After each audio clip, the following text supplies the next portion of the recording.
In its half a century of publishing, Weekly Shonen Jump has barely paused for breath since its founding in 1968, overworking manga artists left and right to the point where there are 7 things that were forgotten in DBZ and recycled in Dragon Ball Super. Apparently, Hirohiko Araki is not the only one who suffers from his infamous forgot moment, because if I remember correctly, Toriyama had that interview with Oda where he said he forgot most of the Dragon Ball stuff Oda was mentioning. You know, something is not right when the creator of One Piece knows more about Dragon Ball than its own author. One thing that he has mentioned he forgot was Super Saiyan 2 many years later when he was helping write Battle of God, which is just crazy to me. So we're going to look into some basic things and concepts reused in Dragon Ball Super. And the first one, as you might imagine, is the legendary Super Saiyan, an extremely powerful and rare Super Saiyan transformation that appears once every 1,000 years. As a berserk state,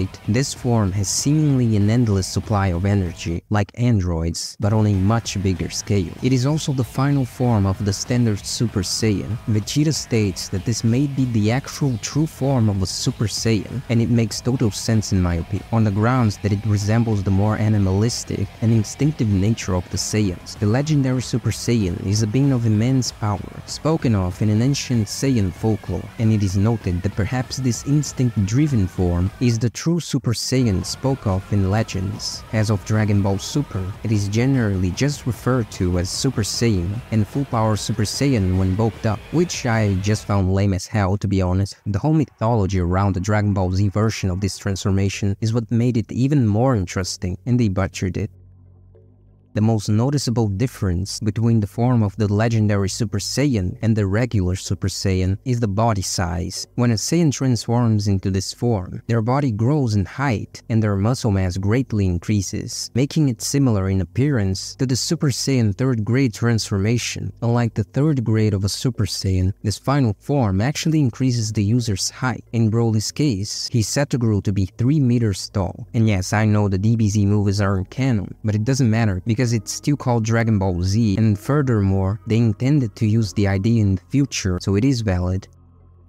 6 years ago, we had been seeing the return of a technique that has been scrapped for God knows how long. Kaioken. Invented by King Kai, it multiplies the user's ki for a heartbeat and turns their aura crimson, amplifying their power and speed to overcome previously stronger foes at the cost of extremely bodily recoil. I always wondered why Goku stopped using Kaioken. Even if he just did Kaioken times 2, that would still do so much when he's Super Saiyan 3 or God. Why did he stop using it then? There really isn't a good out-of-universe answer for this. It seems that Toriyama never looked back once Goku was given the Super Saiyan transformation. A good in-universe answer would be the Super Saiyan transformation is way better in every way. Kaioken is used in bursts and can be extremely harmful to your body if not perfectly controlled. Super Saiyan is a transformation rather than a quick power-up, and as such, the stress of the body is much less. The multiplier for Super Saiyan is 50 times, a great deal more than the standard Kaioken. This makes the most sense. Goku decided the full power Super Saiyan was the better combat state than Super Saiyan stage 2 or 3 because he had more stamina and could fight safely for longer. Kaioken destroys your body for the power it gives you, so it just isn't worth the risk. It's not Goku's fighting style anymore, but to be honest, that was more of a convenient plot device than an actual ability, an extremely inconsistent one at that. Even when Goku did the Kaioken times 20 against Frieza, it was a last resort. His Super Saiyan transformations are just much more efficient, and the manga doesn't really address the absence of Kaioken, but in the anime, they even have a filler episode where Goku uses Kaioken in his Super Saiyan form. Maybe using the Kaioken while in the Super Saiyan transformation is just unrealistic, and that's why he tried using it when he was in the afterlife.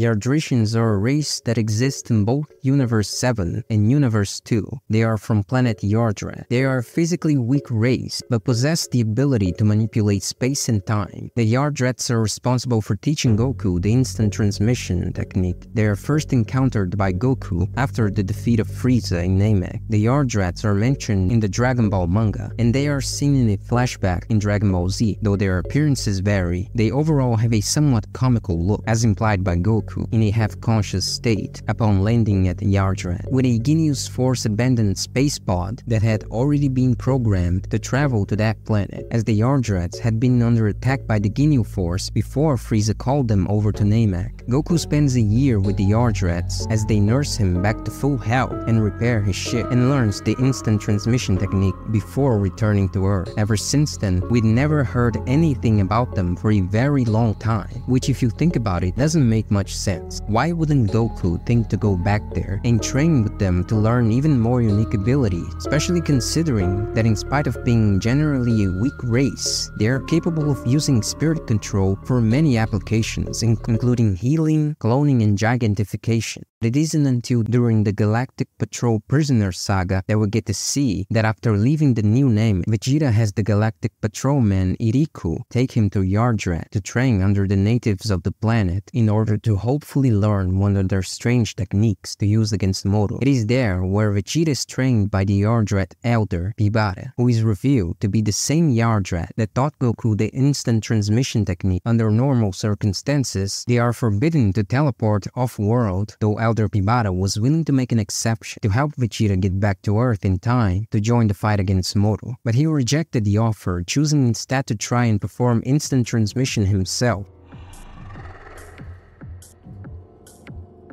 The get-out-of-jail-free card that we know today as a fusion was first introduced in the Frieza saga with a Namekian fusion. No dance, no potato rings, simply a concept exclusive to the Namekians. It is much more of an assimilation rather than a fusion, as one Namekian absorbs the energy, strength, memory, intelligence, or thought pattern of another Namekian. Both participants must willingly consent to fuse in this manner, otherwise it'd be a terrible crime, and you know what I'm talking about. Usually the pair agrees to the stronger of the two to serve as their body. As the host, the body of the absorbed Namekian disappears during this fusion, and the consciousness ceases to exist as a body. This is used twice in the DBZ manga and anime. In both cases, Piccolo takes the role of the absorber. The first time, he fuses with Neo, while in the second time, he fuses with Kami before fighting in Perfect Cell. Because Kami loses his body after the fusion, the Dragon Balls turn to stone, and the Black Star Dragon Balls were restored. They essentially became whole again through Piccolo's fusion with Kami, as Piccolo is the reincarnation of Kami's pure evil half, the Demon King Piccolo. Now in Dragon Ball Super, during the Tournament of Power, the two Namekians from Universe 6, Saunao and Palaina, both state they previously fused with several Namekians from their home planet in order to drastically power up and increase their chances of success in the Tournament of Power. The Namekian fusion is a sort of survival mechanism that allows them to assimilate the power and knowledge of their fellow Namekians. It can be beneficial to younger Namekians because it permits the elders to pass on their knowledge and wisdom,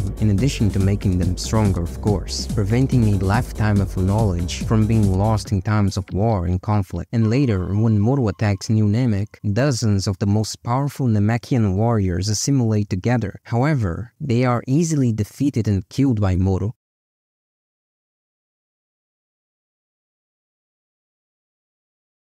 And that's it for the video, guys. Hope you enjoyed it. If you did, leave a like on this video, as well as subscribe to the channel for more content like this. Check out my last video, where I talk about the setups that never paid off in Dragon Ball. Alright, thanks for watching this video, and I'll see you in the next one.